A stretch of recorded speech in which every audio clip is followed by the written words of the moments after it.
All right, guys, here we are. We down home on the Choctawhatchee today. It is Tuesday, March the 4th, 2025. And we are back here in the woods where the old farm was at with Uncle Thomas Luther Cruz, who we'll get to in a few minutes. But we are down here at his place in this old hunting camp down here on the Choctawhatchee. And we're about to go in here and see him, see what he's got to say today, because there ain't no telling what it's going to be. And I think we're going to have a special guest later on in this little podcast thing we do in here, or whatever you want to call it. But let's go on ahead and we're going to get a little shot over here at Uncle Tom's cabin. And we are down here on the Choctawhatchee River in Brittany, Florida. And you know, as a country boy, you got to have some tools. You got to have some things to make it. And Uncle Tom's got them. I mean, he's got his little old boat right there, jacked up. Now, ain't but about one person can get in it, but he's got it. We slide over here. Now, that is a pure necessity, guys. I mean, I want you to look right there. Look at that seat. I mean, son, that thing has been through something down here on the river. That Honda Foreman is still running. Now, Honda, if you want to send us something, you're welcome to send us something for that little old plug, but that thing there's got many miles on it. I mean, he has duct taped that seat down like, I mean, you can't get no better than that, guys. But we over here at the cabin. I'm gonna bring y'all around, show you a little bit about it, some of the things that are truths in life and what a country boy's got to do. I mean, look up that old boy right there. There he is. Man, hey, matter of fact, right there he is. He's done come in. There he is. What do you say there, Uncle Tom? What's up, everybody? Welcome to the Cruz cabin. Good to have y'all.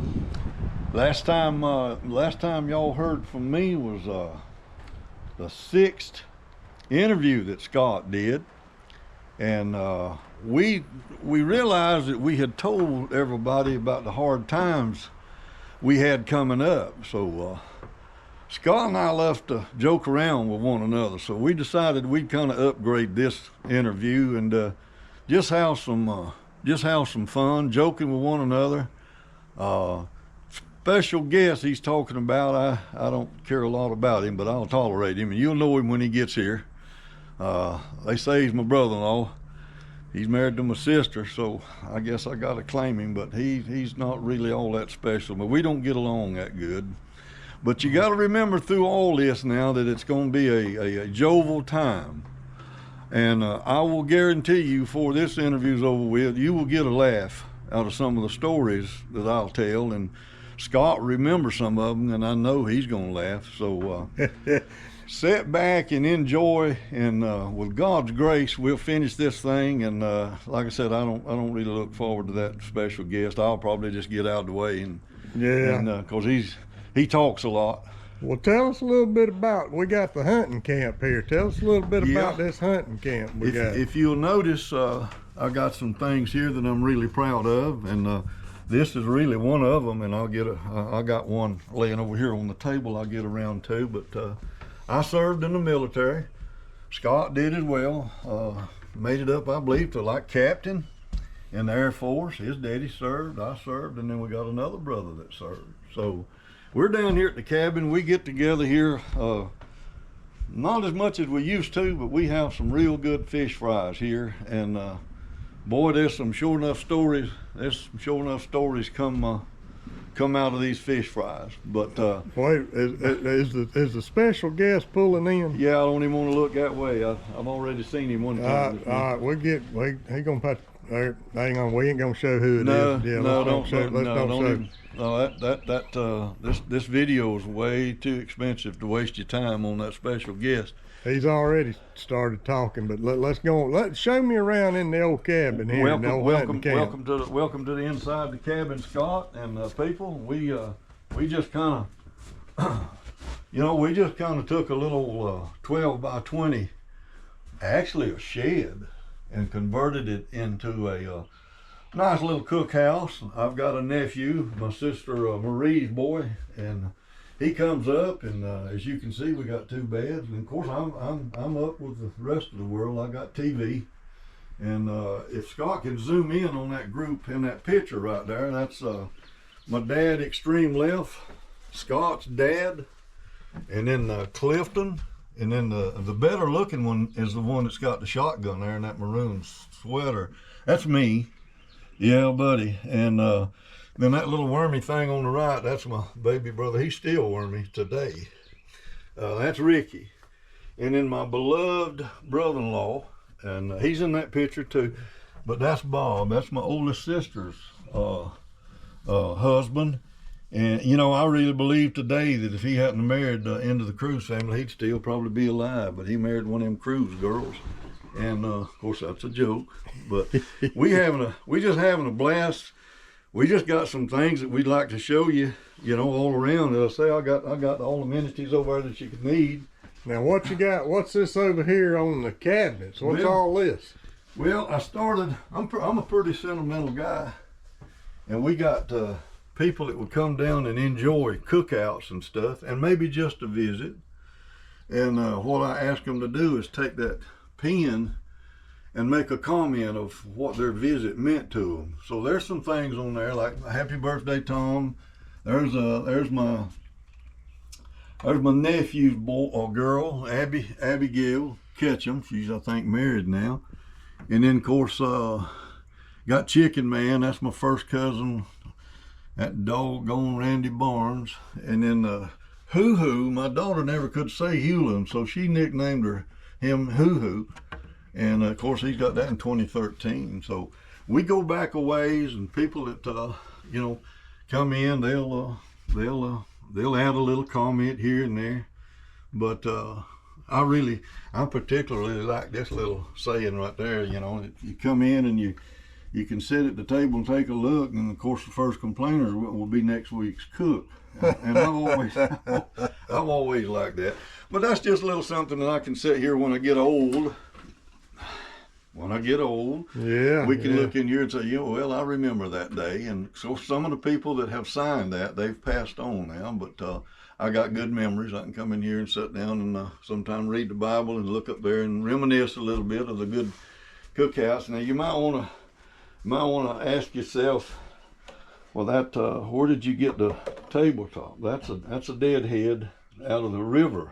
It's west of here, about 3/4 of a mile. Now, what's a deadhead? Deadhead is an old tree that's blown down in the swamp and or in the river, and it's just laid there. It don't grow anymore. It will not add any more life. Therefore, the terminology dead. I really don't know where the head part came from, but growing up, we always known them as deadheads. And the table that we will be sitting at later on, it's some of the same material. And a good friend of mine from a little place called Prosperity, Eddie King, made this and didn't charge me a dime. I had to feed him a lot, but he didn't charge me nothing. Very few people come here, you know, and go away hungry. I try to watch again that special guest. He'll come in and try to eat everything I've got, but we'll get to that later. All right. But well, that's about it. And of course, to people that don't know, this was a gourd, and people back in their day would dip water out of their little bucket coming out of the well, and they'd take a gourd, and that would instead of a cup or a glass, they'd use that. And whoever that guy was, if he filled that up with water, he was a big guy and drank all that water. Good. But that's about it. You know, of course, I kind of highlighted this over here a little bit. All right, here. Well, a good deal. Well, let's. Why don't we take after the tour of that? I think you got a little next special deal you want to do, and it's talking about something about a country fella. The necessities of a country boy. If he hunts and or fishes, he's got to have some of the stuff that I got out here. And if he eats well, and we all got to eat. And we talked about in our first interview. Well, we'll start. Let's just pause real quick, and we'll step out there, and we'll get started on that. I'm happy with that. Alrighty. Well, we got through with the tour of the inside. Hope y'all enjoyed that. It's not the Taj Mahal, but it'll get me and my kin folks by when they come up. We mentioned the necessities of a country boy, what he needs growing up. And I've gathered up a few things here that, to me anyway, I feel like, you know, is a necessity through life, especially if you're a hunter. And if you like to hunt, I hunt turkeys more than I do deer. And this is Lynch's, and oh, by the way, any of these producers that see this, if they want to send Scott and I a little royalty check, or just any kind of check, we'll cash them. This is, to the ones that don't know, this is called a turkey yelper. A hen will make a sound, and you take this and answer, and if there's a gobbler around, you can hear the gobbler. And every now and then, when she gets excited, and I don't know if that's if she's seen me or if she's seen that gobbler, she will start, it's called cutting. That's enough of that. And I'll have them coming out of the woods any minute. Right after that, to keep the mosquitoes off of you, again, this is called a thermocell. And I don't know who, I guess it's Thermocell Corporation, but it'd be all right if I get a check from them. It'd be okay with you, I guess. I'm ready. Bring it. Right. And this is a result of a turkey hunt one morning. And Scott, I'll let you feel the tip end of that spur. You can pick your teeth with that. All right, so that bird there probably was 4 years old when I killed him, and that was several years back. But and of course this is the shell that I used. Again, I can't tell if it's upside down or not, but they refer to it as high brass. I use a high brass number 5 shot, 12 gauge.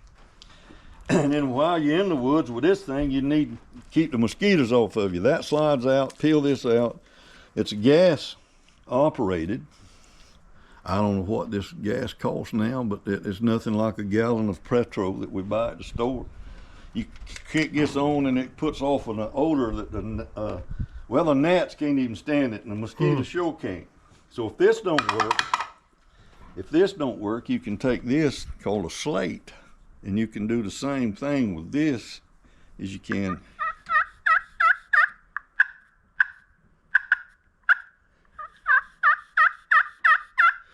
And if he's anywhere within a quarter of a mile and hears that, he'll answer it. Now is that him wanting to come to his girlfriend? He's hunting a girlfriend. He's what we as humans refer to an animal as being in heat. Now hold on now, show me. All right, this is a mouth yelper. It's just a piece of rubber. They color them for sales purposes and stuff of that nature. And Lord forgive me, but I forgot, you know, who made that. But you take that and lubricate it with your saliva. Get it good and wet. And then it goes.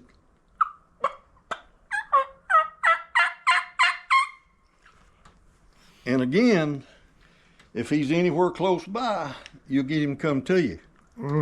All right, watch me close. And if that don't work, you put another one in, make the different sound. It might be 2 different aged girls, if you will. Right.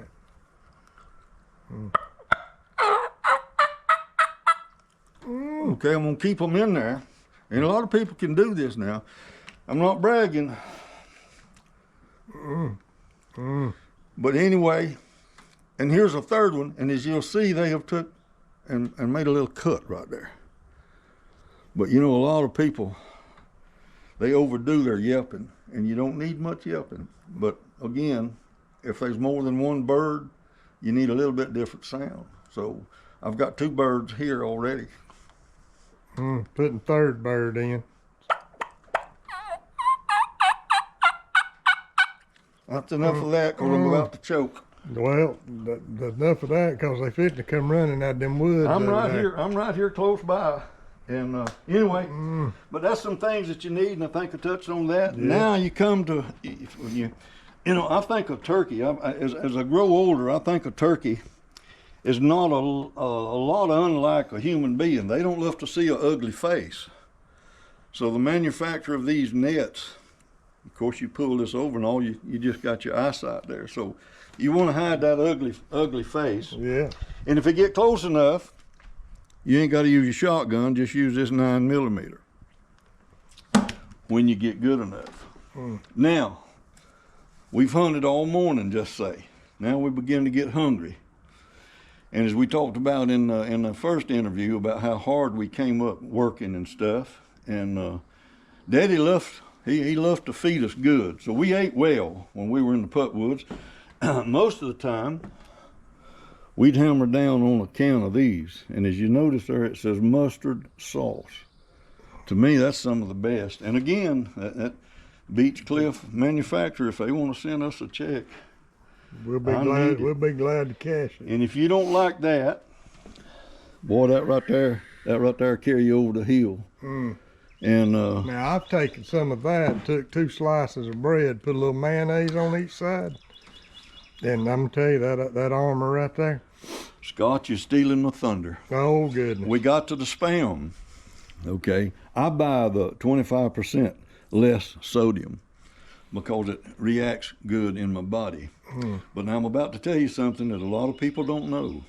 When you open this can up, you can punch a hole in the bottom, turn it upside down and squeeze it, and that meat, that spam will just fall out, just painless. And you can take a slice of bread.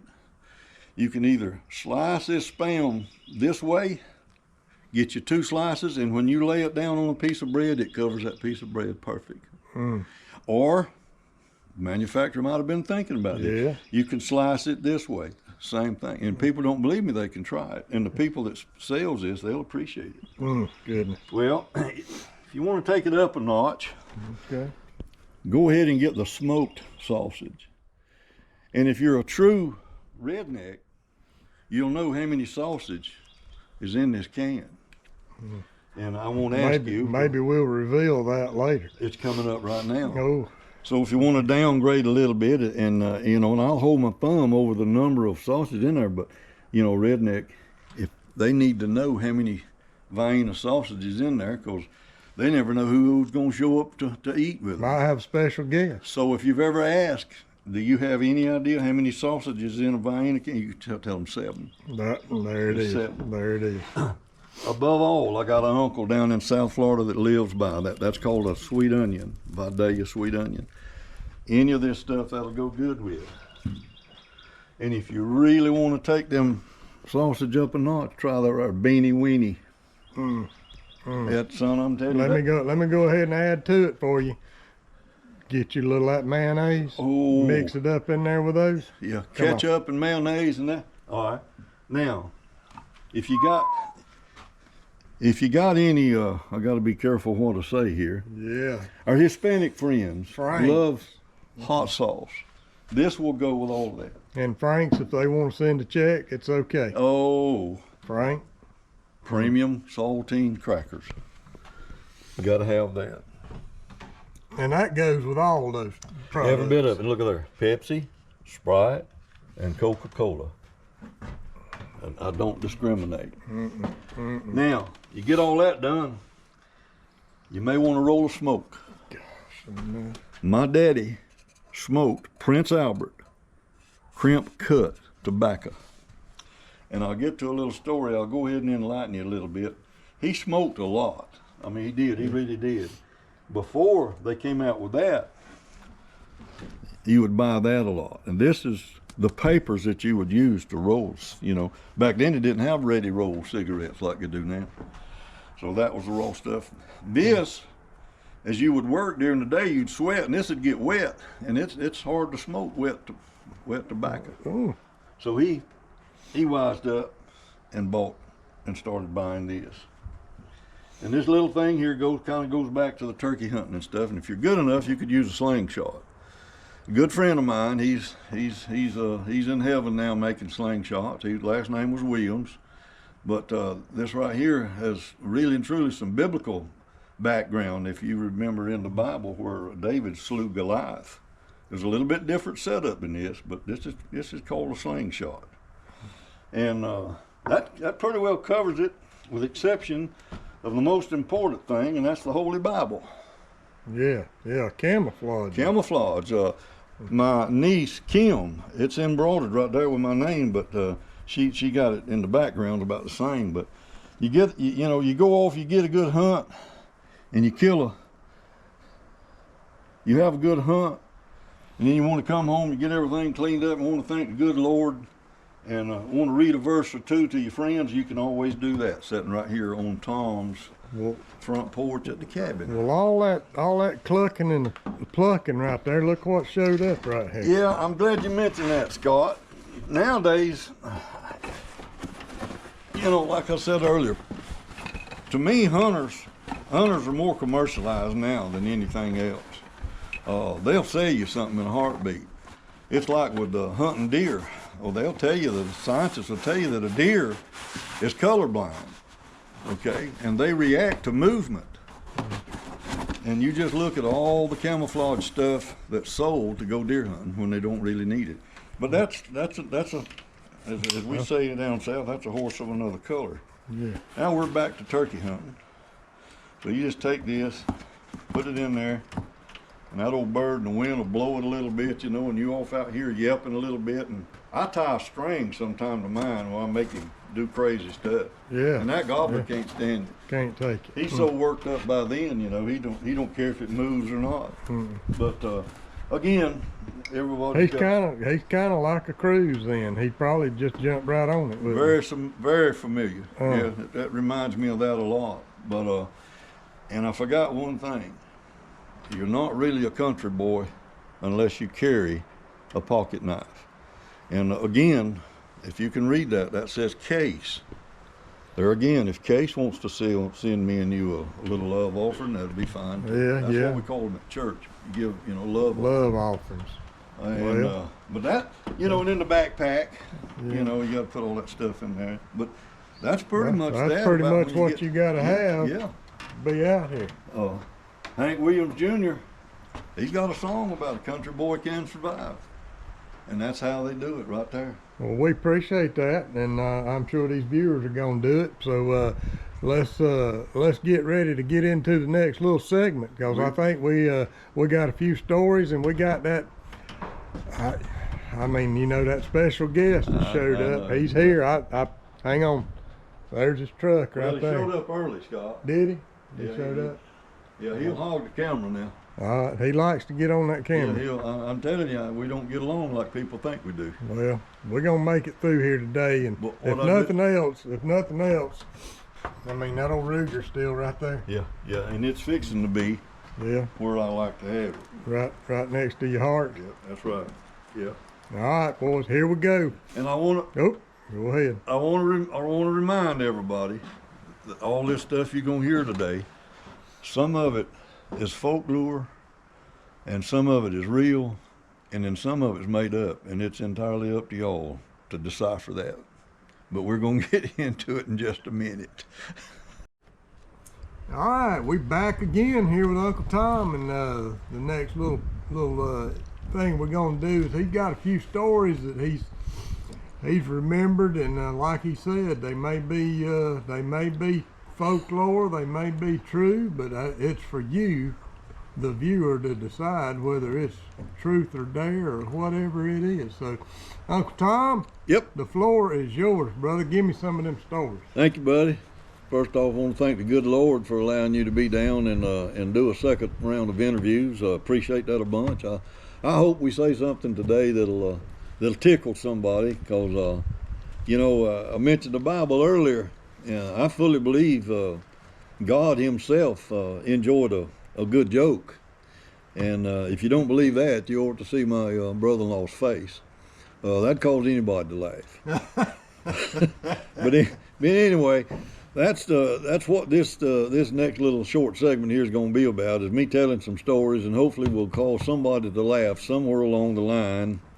And we've talked about the products that it takes for a country boy to survive. And if there's any of you guys out there that feel like you want to donate something to the cause, I'm not ashamed to ask for a donation. And you can just look up Scott Cruz Fishing and go to search, and you'll find all this stuff. Most of you that's viewed it already will know that, but if you're new, then this is brand new to you, brand new news. So it'd be fine. Scott can direct you where to send the check, and we take cash, but I won't beg on that. My brother-in-law does enough of that, and we'll get into that. But I want to start off kind of picking up from where we left last time, talking about the family. It was a rough life, and that's why Scott and I decided to kind of upgrade it a little bit and kind of bring in some jokes and some fun stories and stuff that happened as we grew up. But I want to brag a little bit. My memory's not that good, so not unlike our former President Biden, I don't have a teleprompter to look at. So as you can tell, probably I've got some notes written down here to refer back to, and none of them is in chronological order. So I may fish 1 minute and hunt the next minute. So, but anyway, I've got some notes. I'll go ahead and get into it, and I will ramble a little bit. So, but anyway, I'm fortunate enough to have 2 brother-in-laws left, and I'd mentioned Bob, and then and of course Joe Neal, Sister Christine's husband, passed as well, but he's not in any of our pictures. But I got 2 good ones left, and Larry was married to my sister Marie, and now wait a minute. You said you had 2 good ones, or you know one? what? You know what? That's I'm thinking. I thank you for correcting me on that. I've got 2 brother-in-laws, one good and one questionable. And I want to elaborate just a tad with Larry. Larry served our country in the military 30 plus years, some Air Force, and then he got out and was National Guard, and then in that same time he got 30-something years with the state of Florida, DOT. So I refer to him as the good one. And then the questionable one, he just happens to be our special guest today. I don't know how he got that title. I don't have a hard time finding anything special about him. But anyway, he's going to be known as Daryl. And growing up, Daryl always thought he was of Indian descent. I mean, he'd run through the woods, and pick up a old arrow. We called it Indian arrows, through the woods, and he'd just break down and cry because he thought that it might have been his great granddaddy that framed that arrow. But later on, he just kept, he got him some horses, and kids would come around on Sunday afternoon, and they'd use saddles. And Daryl thought he was so much of an Indian, he'd ride his horse bareback, make the kids think he was Indian, Would he holler any? Every now and then he'd hoop a little bit, but it never sounded like an Indian. And and he's kind of got the red skin and the dark hair, and I guess that's why he thought that he might have Indian in him. But I'd heard enough of it, and I told him, I said, well, why don't we just do a DNA and find out for sure? So I paid for the DNA, and it come back. It come back is nothing was applicable as far as him having the DNA of the Indian descent. But down at the bottom of the page in small print, it had on there, however, we did find out that he was 0.0000 African American. Yeah. And he had thought, hopefully being Indian, that the government was talking about reparations to the Indians, the way the Americans treated the Indians back in the 1800s. That's in your history books. That he was going to, he's going to end up with a big check.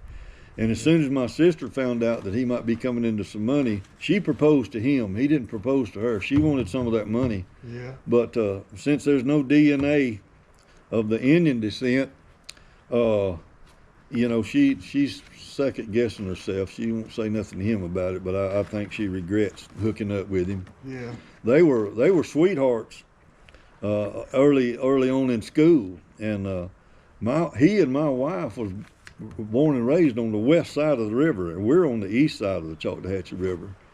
And he was forevermore commenting about how pretty my wife was when they were in the first grade together over in New Hope, little community west of here.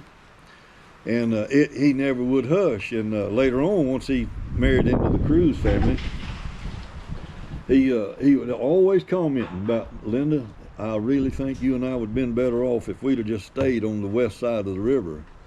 And he would actually come into my yard and cut some of my flowers and take them inside the house and give them to my wife and compliment her. And so I got I got pretty tired of it and told him I didn't like it anymore. And he said, well, what are you going to do about it? So he changed his mind when I pulled the gun on him and told him that was enough. And this very gun right here. And he's kind of lightened up about that now. But every now and then I'll see a new flower in the house, and of course she won't say a word about where I got that flower. I know where he got it. But anyway, that's about where that goes there. But and again, the last time we talked, Scott, I think you and Rick talked about we would way we'd take care of some of our hogs, we'd castrate them. Yeah. Because you didn't want too many male hogs growing up in your stock. So in the 60s, kids may not remember it, but in the 60s, we had a couple of, I guess you call them fads or whatever, but one of them was mocking Elvis Presley, and he'd pull his collar up, and he was a rock and roll singer and still well thought of today. With us kids, we'd do that.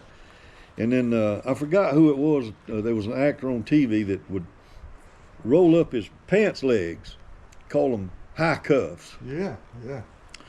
Well, all we had for years was hand-me-downs, and of course mine, I've being the youngest there for about 6 or 7 years. My pants legs was always long, so I'd fold them up. Well, getting back to the hog deal, Dad, it never did matter to him what time of the day we'd castrate hogs, but Clifton and I, we'd always, before school, we'd help Daddy. I'd catch a hog, Daddy'd castrate him, then Clifton'd have his, and I wasn't paying any attention.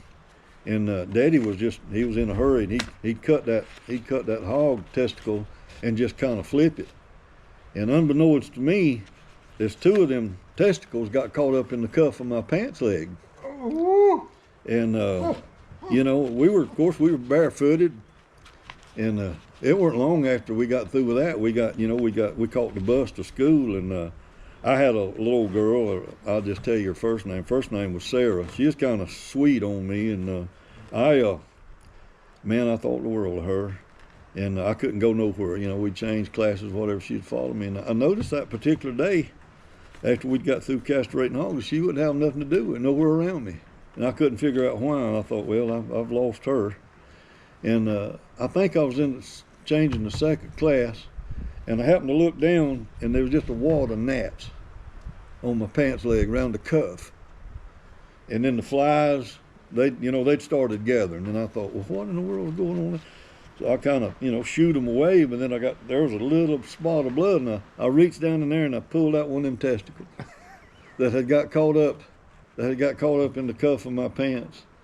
And I thought, Lord, and so I got another one.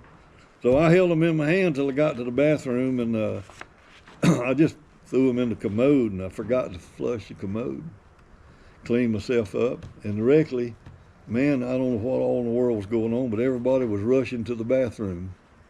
And the principal was in there, and he was all upset because he had thought some of them mean boys had took another boy down and castrated him because he saw those 2 testicles in the commode. And I was too scared to tell him. That was actually what it was. But that was a fun day for me after I got away from the gnats. But continuing with the hog catching and stuff, Daddy always kept a bunch of hogs, and there's a little old male one time came up with our sows, and for the lack of a better word, one of our sows was in season, meaning that she was ready to breed, or as we know on the farm, in heat. So Daddy took the old dog out there and caught that little hog, probably wasn't more than 60 pounds. And he caught the hog and started backing toward the pen and was going to put him in the pen, and Daddy stumbled and lost his grip on the hog, and the hog spun around and got Daddy right by the straddle of his overalls. And he commenced to hollering, and of course Mama heard him, and she couldn't see him because he was on the ground, and the rest of the hog was there, and Daddy was using some choice words telling her to get over here. Said, this hog's got me down. And she reached and got the hog by the back legs, and Daddy said, whatever you do, don't pull too hard, because he had the hog by the ears, and Mama says, are you all right? Meaning, has that hog got you by the testicle, by as we call the stuff. And he said, no, you ain't got to worry about that. That first breath I took sucked him up out of the way. So he he got over that pretty good, but he was pretty careful after that. But anyway, I have to refer to my notes here a little bit, and again, I might just ramble. And this one kind of continues with a hog story. We had an uncle, my papa's brother, only one that we was really around growing up. The rest of them was away from here, but his name was Uncle Elias, and he drank a lot, stayed drunk a lot. So this particular morning, this is going to be like in 1958. I was 11, probably 11, and he walked everywhere he went. Never did own a vehicle. He'd thumb a ride with people, and he was heading down the road. He lived about 3/4 of a mile north of here, and he had to excuse himself, meaning he had to use the bathroom. Always wore overalls. Never saw him in anything else. So the story goes that he got over by the fence and relieved himself, and he was so drunk that he couldn't get his overalls back up, and he fell backwards. Well, when he fell backwards, you know, you can imagine what happened. Where he'd relieved himself kind of got all over the pants of his overalls, pants leg. He couldn't get up.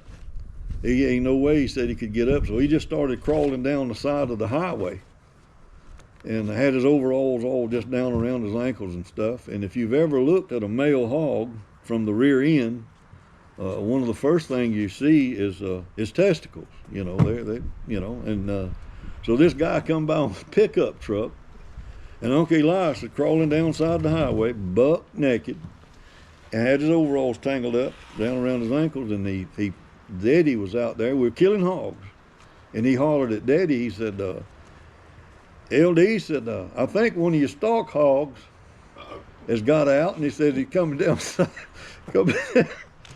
the highway up there, and he said, I don't know how in the world he did it, but it says he's got tangled up in somebody's overall. So Daddy, we had a sled that you could use to move fertilizer out in the field, and a mule would pull the sled, and it was made out of wood, and you'd use 2 runners and do crossing. So you could lay whatever you had on there that was heavy. So Daddy just had to tuck the mule up there and just rolled Uncle Elias up on that sled and brought him up to the house. Of course, we didn't know. We just thought, well, there's another hog. And Daddy pulled that mule right around side of where that barrel of water was that we would boil to dip the hogs in and then pull the hair off. And Mama had made an old mop. We didn't have cloth mops. The mop was made out of corn shucks, and you take a cut of board and drill holes in it and just force corn shucks in there, and that would make a nice mop. So Daddy, that's how Daddy cleaned him up. But we all thought it was just another hog, but it was Uncle Elias that got caught in it. And that was Elias Barnes, wasn't it? That was Elias Barnes. That was my granddaddy's oldest brother. It was Elias Sr. And my granddaddy, of course, was a preacher, and we talked about that, I think, in the other interview. That was J.M. and Joe. That's right. That's right. And Jess, J.M., Joe, Jess, J.M., that's the same. Anyway, J.M., which is my granddaddy, Joe, Elias, and there's several more. There's about 10 of them all together.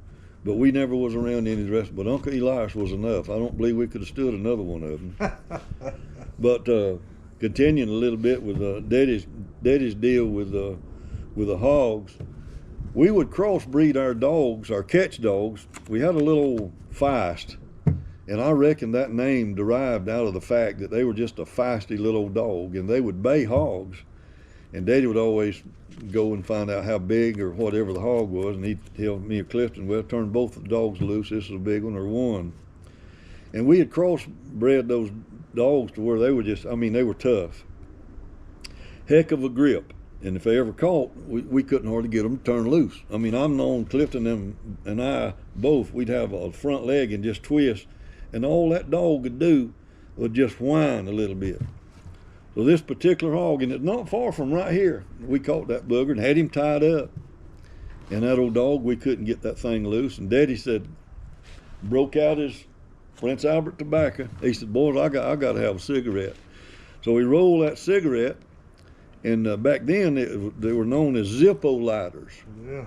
And I don't have one, but they'd make a racket. The lid was spring loaded, and you could flip it, you know, and then make a racket. So as Daddy was getting ready to light the cigarette, the dog's rear end was kind of pointing right toward him, and his stuff was, you know, hanging there. In other words, his male stuff was hanging there, and Daddy thought, shoot.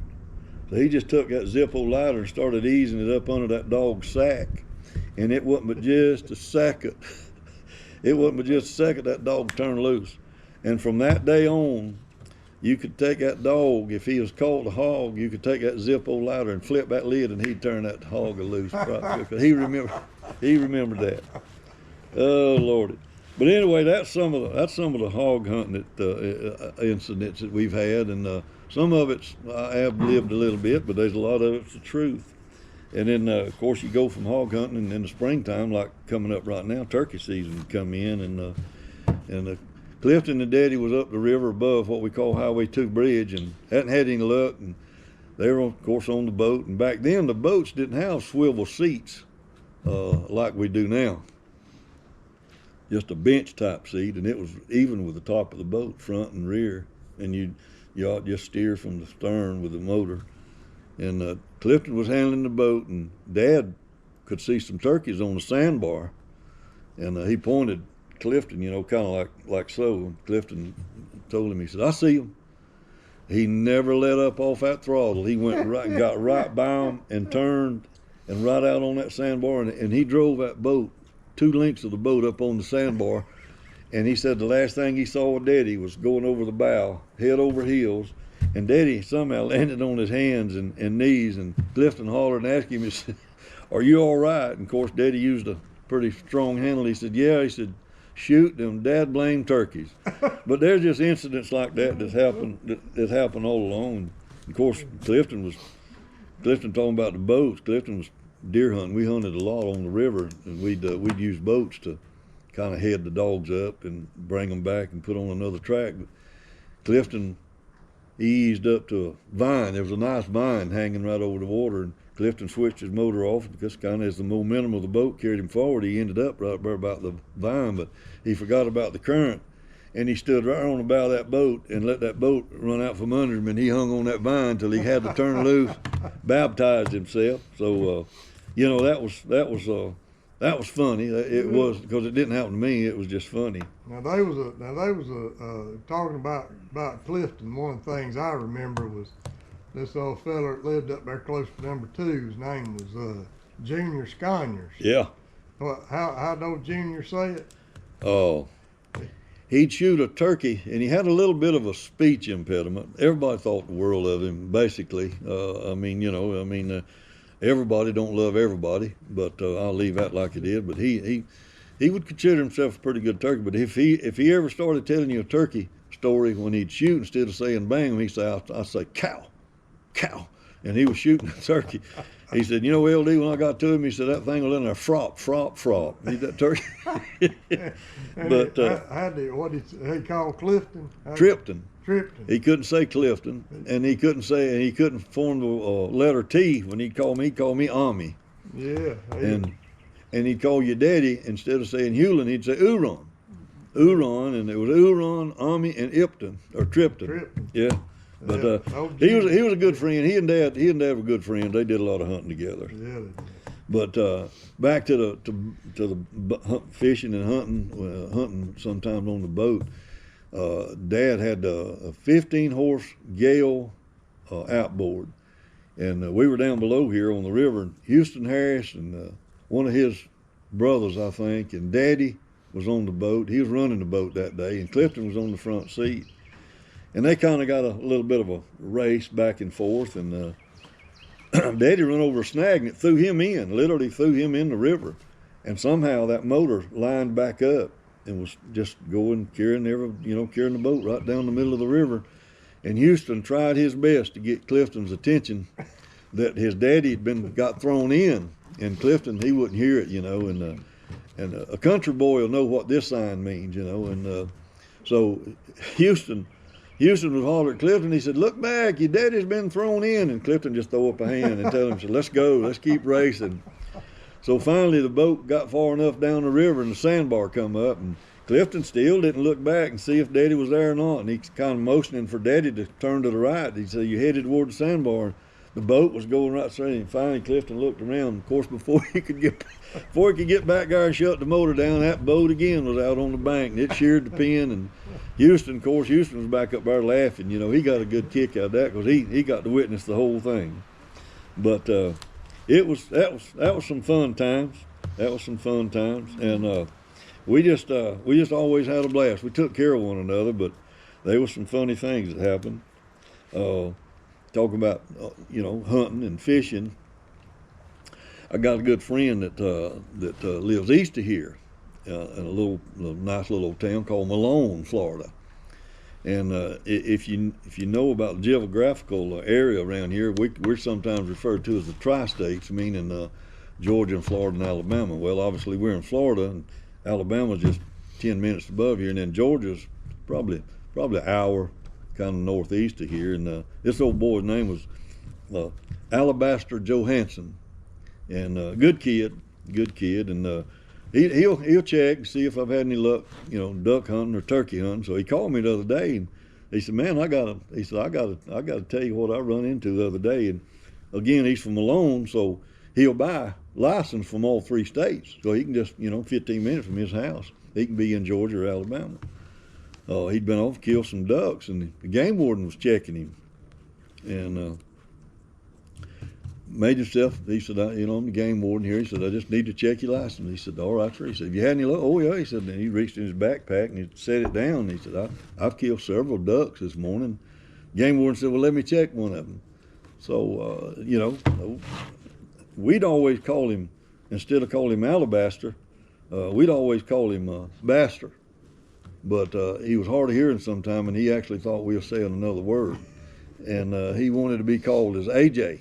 So AJ took a duck out and handed it to the game warden, and he said, "Tommy," he said, "he did the craziest thing." I said, "Well, what in the world?" He said, "He took that duck and turned him upside down and took his forefinger and inserted it in that duck's butt and smelled of it."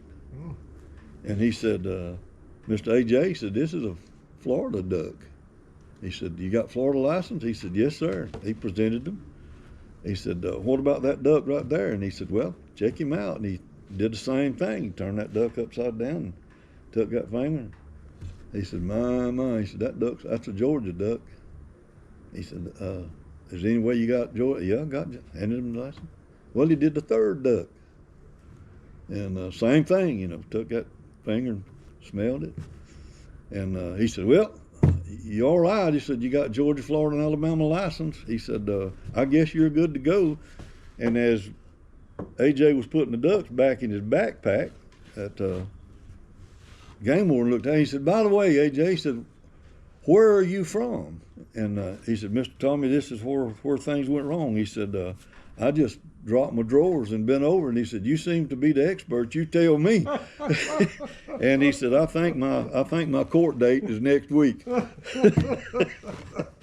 But anyway, that's that's pretty much about all my notes I've got. I've enjoyed chatting with you. All right, guys, we are back. Thank y'all for staying with us. But we still down here in Brittany, down here at Uncle Tom's cabin, and that ain't no book we wrote. That's just what we call it at Uncle Tom's cabin. But we have got the special guest, and we're about to bring him in here with us. And that is, I guess it was your not so favorite brother-in-law. Yeah, he's questionable. Yeah. He's questionable. Of course, I mean, my sister, married him, so you got him. You got to deal with we're it. Stuck with him. We're stuck. So that is Cheryl Maxine Cruz Levins' husband, and that is Daryl the Legend Levins, and we got him here with us today, folks. He thinks he's a legend. I just want to bring, there he is right there, folks. I mean, that's a rare sighting to have him out here on camera like this today, but we got him here with Uncle Tom, and these fellas here going to talk to us a little bit about some of the stories, some of the things that they have had to endure and some of the folks that they've had to have relations with around this community. And so we're not going to spare any names. We're going to just let it go how it is. That's right. I mean, so I want to hear it the way it is.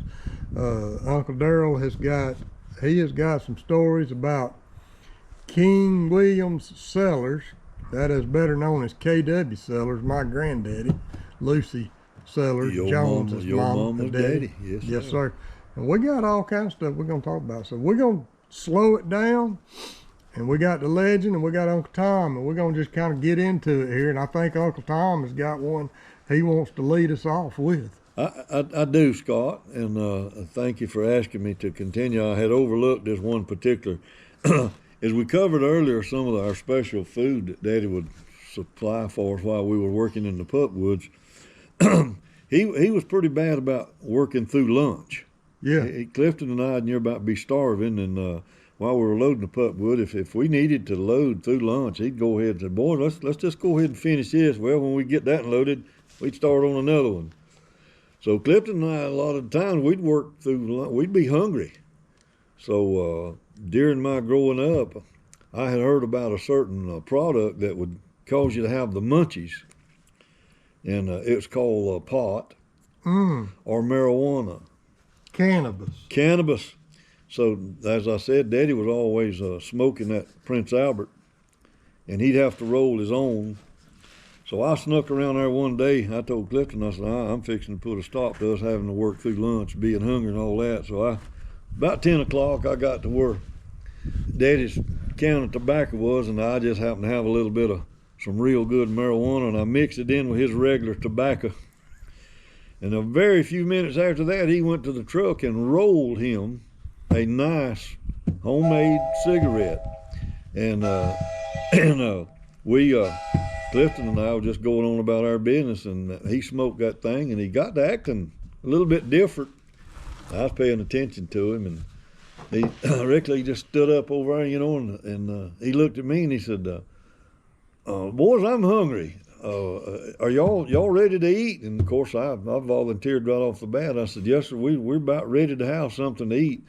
So that story I heard about the marijuana, the cannabis making you have the munchies, that solved us working through lunch and being hungry.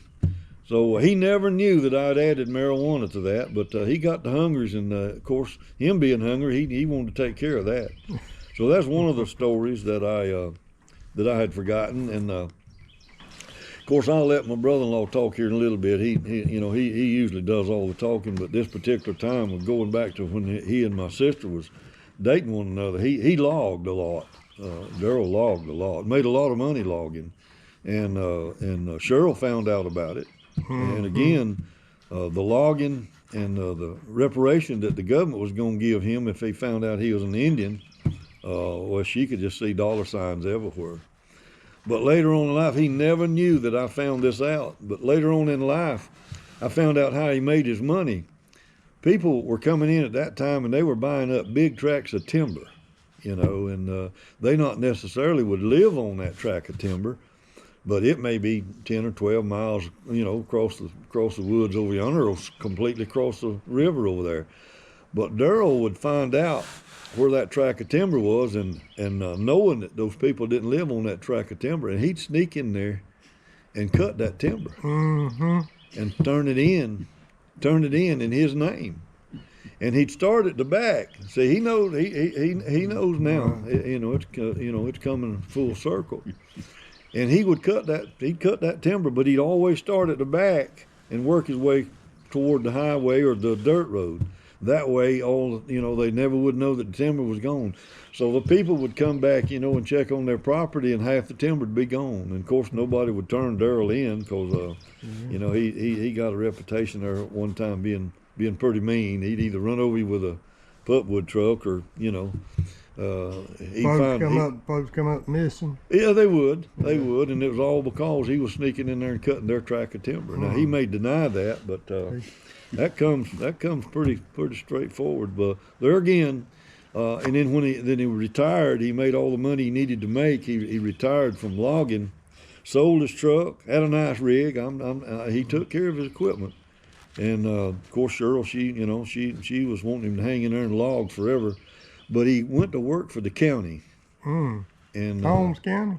he went to work for Holmes County, and he just thought he made good money logging. They paid him well. He was well thought of and made a lot of money. So that that's kind of the way that went. And I guess Cheryl's happy.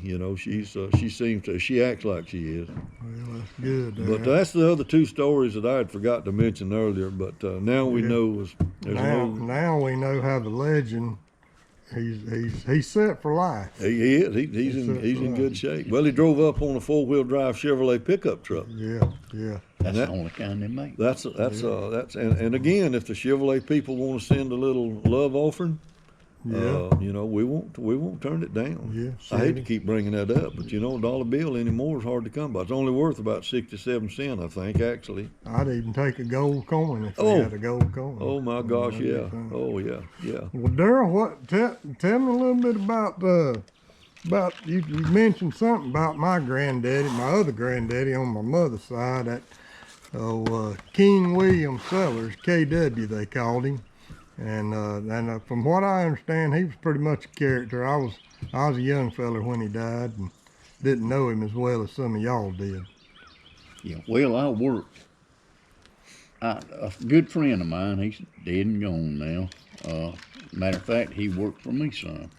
But he worked with King W. Sellers back in his younger days.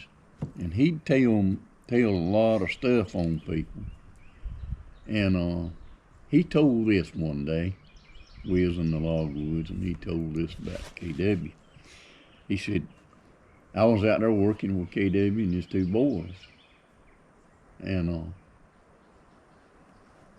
they was top loading a load of pulpwood. And King was up on top, on the back rack, and they just got it loaded pretty good, pretty high up there. Well, he fell off backwards. So the story goes. And it knocked the breath out of him. And one of his sons run up there to him, Leroy, I believe it was. Leroy, yeah. He run up there to him and he punched him. He said, Dad, you all right? He said, son, leave me alone. Can't you see I'm unconscious?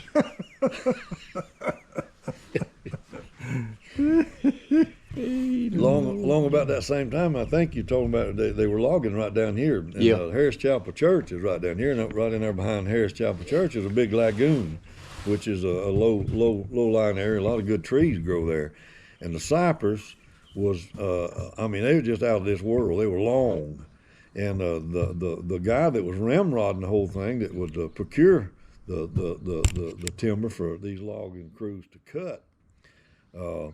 He had sent one crew on the west side of that lagoon, and I think Scott's granddaddy and his boys was on the east side of that lagoon. And of course they had chainsaws and stuff, and they'd cut them down. And this one particular tree that they cut was long enough that it reached all the way across that lagoon. And the guy that was doing the sawing, of course, once he cut it down, he'd go up all the way up to the top, trimming it. And I believe the story goes that KW, his crew with the skidder, was backing up to the top of that tree, and unbeknownst to him, on the other side there at the tree stump, that other crew was tying the cable around the butt of the tree, and they got to pulling against that tree and thinking it was just hung up, and they spent about 2 hours there before they realized that they was hooked to the same tree. And so they kind of got a little roughed at one another, but I forget which one of them gave in and undid the cable, but I remember that being a story, and KW was involved with that. Yeah. Lord. Yeah. There was some good stuff going on, back then. Well, I had an uncle, my daddy's brother. A friend of his had borrowed some equipment. I don't remember now, just a disc or plow, what it was. And my uncle, he got to thinking about it. He couldn't remember who he loaned it to. So a friend of his named Lester Motley was come by there one day and sat with him talking, and my uncle, Millard Levins, he asked him, he says, Lester, did you borrow such and such? He said, yeah, Millard, I did. And it had been a while, probably 6 or 8 months or maybe a year. And he told him, he said, well, why ain't you brought it back, Lester? Lester told him, he said, Millard, he says, it's bad enough to borrow something, let alone take it back.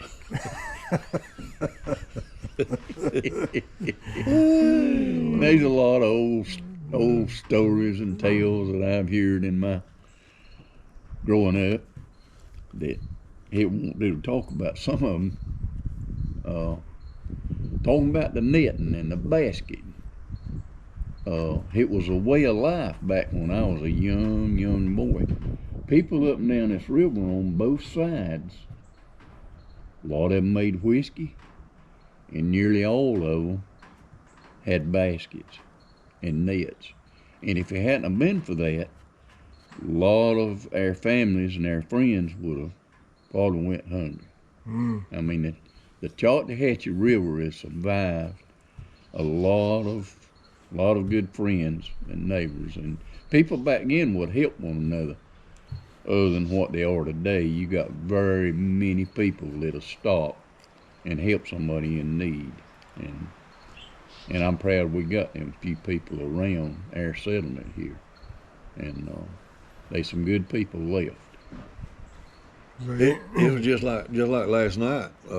We have a men's Bible reading on Monday nights out at our church, and Daryl's not been able to go lately. Obvious reasons. I won't get into. Some of he's just lazy and don't want to go. But I got a call before I took off, and a guy was offering some red horse sucker fish. Now you know what that is. That it is a Delicacy. It's a bottom feeding fish, and where it got the red horse sucker part, I don't know. But it is a fish. But it's a very, very bony fish. But the locals, most of the locals will tell you that that's some of the best tasting fish that you can get. Now we got the panfish, you know, the bluegills, the crappie, and stuff of this, the shell crackers and stuff of that nature.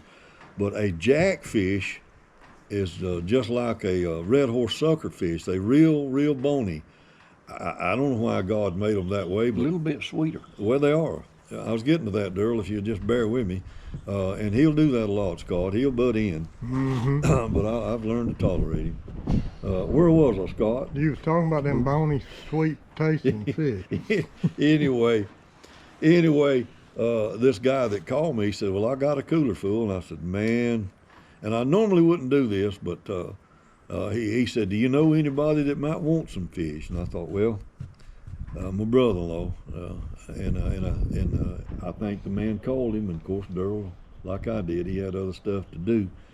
But when you come and sit down to a good cookout and fish is involved, if you can get a hold of a jackfish and or a red horse sucker, if they're gas dried, you have to gash them and cut them bones up.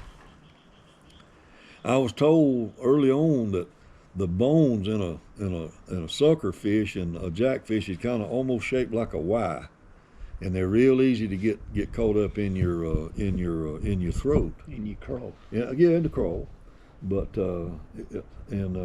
it's kind of like, you got to put them in some real hot grease, and people say, well, always turn them meat side down, but if you dump it in the grease, both sides is getting hot. Submerged. But I'll tell you a little secret. A lot of people don't know it, and I'm full of secrets. When you eat fried stuff, a lot of times it will give you indigestion. What they call heartburn. Yeah. Well, I got a remedy for that, and I'm about to share it with people. And again, if these people want to share some stuff with me, that'd be fine. White vinegar. It don't matter what the heartburn is from. It could be from them can of beans over there. But if you'll take you some white vinegar and just pour a spoonful and take it and swallow it, immediately your heartburn's gone. And I think them Heinz people make some of that white vinegar. They too. They Hines, do. I There believe. again, and if there's any Hines people listening, you know, we're glad to share that with your product. Yeah. And but now Daryl and I, you know, we really do. Daryl and I go way back. You know, we know about how one another was born and raised, and we cut up a lot. And I think the world of him. I don't go around bragging about it, but he and I probably as close as any part of you know, brothers and sisters and stuff of that nature. I hate he married my baby sister. Yeah. Well, it he- just brought us closer together, Tommy. I mean, Well, that's one reason I hate it. Yeah. But But he had a hankering for her. he did. He chased her a lot. Yeah. And like I said, once she found out he might be coming into a lot of money, of course she knew he was making a lot of money logging. Well, she wouldn't leave him alone. And they were sweethearts. See, back in the day. Yeah. And she, What Dale do you think about that? I'm not so sure. I don't even know if I can say that on film or not. You know, but, his baby girl like that. Yeah, you yeah, know. yeah. But it's a good thing that we've all got good understanding, because we tickle one another every now and again. And he's bad to borrow stuff. If he ever borrows anything, he's talking about Mr. Motley earlier. Yeah. He'll come down here and poor mouth me, and I'll tell him wherever stuff is, and then I got to go get it. Yeah. And he said, you know, it's one thing to borrow something, but it's something else to bring it back. And just like a while ago, I had some set hooks, and he was around back, pilfering around back there, and they're in his truck now. Yeah. He says they're his, but, you know, there's another story we're going to have to argue about. Now, Daryl, you grew up just up the road there, didn't you? yeah, right south of number 2 highway there. Yeah, right below the now Sean's Grocery. Well, actually, I grew up across the river, and Over there close to where Linda Stewart lived, wasn't it? well, we was a little bit apart, but we wasn't close enough. Yeah. And I know he don't want You me need to be careful. He don't Okay. want me to bring I this. still got the pistol. But she was a sweet girl in school, Yeah. all through school. I told She's you, just Scott. as sweet as she could be. I told you. You never hear nothing out of her. I mean, she was just quiet, easy going, sweet girl, sweet girl. Yeah. She liked flowers too. Oh, she do liked- love she liked flowers, flowers. yeah. And I always try to get her pick the very best. Mm-hmm. You know, it was on the I told you he'd come in my yard and cut one of my flowers and carry it inside and make her think it coming from him. He's undermining, Yeah, but yeah. he knows I'm about fed up with that. To be getting hold of him. Yeah. Mm. well, when a lady's as sweet as she's always been, Here we go. it don't hurt to do something nice Yeah. for people like that. Make them feel good. That's right. That's right. Yep. Keep And she a smile. smiles every time I bring a flower. There you go. That's important. Mm-hmm. He's killed about 3 rose bushes of mine. He's cut them flowers down till they're just nubbins. Cut them way back. Now up there around number 2, some of them old timers up there. Do you ever get around old A.E. Buddy Ward much, or Oh, old yeah. Junior Sconyers and Yeah. them boys that you grew up Yeah. close around them too, didn't you? Right. Yeah, we moved over there on the Curry Ferry Road, my granddaddy's place. And me and my granddaddy got along real good. He was a good man. Sure thought a lot of him. Explain to the people how your daddy got his name. Suge Dog. My daddy never was named, as far as I know. That's what Daddy said, and he's passed away now. But company come up one evening, and Daddy was on the couch, and his daddy's name was Sweet Blevins. They changed, getting back to my granddaddy on my daddy's side. He lived up there in Alabama somewhere or another, and the tale has been told that he had killed a man up there. For what reason, who it was, I Cutting don't flowers? know. It could have been. That's where I got got my taste of cutting flowers. But anyway, his wife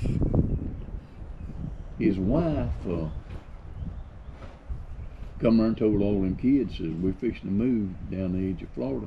Says your daddy's name, his name was John. She says, his name, from now on, you kids, his name will be Sweet Left. And that's what the tale was. And another thing about my granddaddy, he went up to Georgia on a reservation and got his wife, Sally Mann. And they all them friends of my granddaddy's, they'd always kid him about waiting till he got 40-year-old and then he married a man. And he, from what I've heard, I never did know him, from what I've heard, that he was a rounder. I'm talking about a sure enough rounder. Now, Tommy, is that where he got the Indian in his blood off the reservation? He thought, but it got so diluted. That DNA got so diluted from the time he's talking about that person came off of that reservoir. I don't know what she was. As far as I'm concerned, she could be red, black, white, whatever. I do know that one DA test come back and he was, like I said, 0.00001% African American. Mm-hmm. So I don't remember of a reservation up there that held African Americans. But we got past that, and we got into this Sweet thing now. Look at a big old buck going across my yard. I seen them go by just a while ago, and I didn't want to break up. Yeah, that's fine. But see, we're right here. There again, we got plenty of meat to live with. I'm sorry. Anyway, we got into they called him Sweet. Yeah, and so they moved back. They moved down here on the edge of Florida, and he messed around there, and well, I've lost train of thought. But he messed around there, and he married my grandma, and they had, I don't know, about 7 kids, I think it was. 2 girls, and the rest of them was boys. I can't remember how many there was now. But all of them's gone. Everybody's gone now. But yeah, he was around. He was a rounder. Sure I think you can correct me if I'm wrong, but I wouldn't recommend it. Your daddy was born at home with a midwife, and it wasn't recorded, properly. So I think Darryl told me, one time that he'd already got up to 5 or 6 years old, and they had company come over, and his daddy, Shug, was on the like a couch or whatever, a bench, and there's so many of the people that was coming over. Somebody asked him, he said, "Shug, move over so these older folks can sit down." So if I'm wrong, correct me, but I think that's where where the word Shug came from. Call him Sugar Doll. Sugar Doll. Sugar now Doll you imagine Sugar Doll Levin. You imagine that? Mm. Yeah.